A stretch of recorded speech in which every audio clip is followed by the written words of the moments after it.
미 정치 세력들의 흐름이 암호화폐 시장에 긍정적으로 다가오고 있습니다.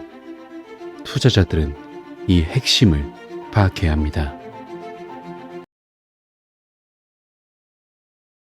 안녕하세요. 크립토피아입니다. 금일 브리핑 시작해볼게요. 자, 먼저 시장 상승의 원동력이었던 비트코인 현물 ETF의 추세부터 확인해 볼게요. 최근 비트코인 상장지수 펀드 ETF가 중요한 이정표에 도달했거든요. 현재 비트코인 총 공급량의 거의 5%에 해당하는 100만 BTC 이상을 보유하고 있는 상황인데, 그레이스케일과 블랙록이 이 분야를 선도하고 있고, 이는 암호화폐 투자에 대한 기관의 관심이 증가하고 있음을 보여주죠. 자세하게는 5월 23일 기준 ETF 보유량은 총 105만 7039 BTC인데, 그레이스케일의 ETF가 29만 1000 BTC 이상으로 선두, 블랙록의 ETF가 27만 9500 BTC로 그 다음을 보여주고 있어요. 그리고 그 외에도 미국 이외 지역에서는 독일에 본사를 둔 BTC, 비트코인 거래소가 22,490 BTC로 가장 많은 비트코인을 보유하고 있고, 스웨덴 ETF인 비트코인 트래커 유로와 비트코인 트래커 원은 각각 17,830 BTC와 14,580 BTC를 관리하고 있죠. 다음 홍콩에서 새로 출시된 7개의 비트코인 ETF는 총 5,789 BTC를 보유하고 있으며, ETF 시장의 주요 업체인 해시덱스는 브라질의 해시11 펀드를 통해 7,900 BTC 이상을 보유하고 있는 상황이에요. 그리고 이 같은 기관들 보유량을 다양하게 살펴봤을 때 미국 ETF 발행사의 보유량 비중이 다른 국가 ETF 발행사보다 많은 상태거든요. 5월 24일 미국 ETF는 85만 5,619 BTC를 보유했고, 글로벌 ETF는 100만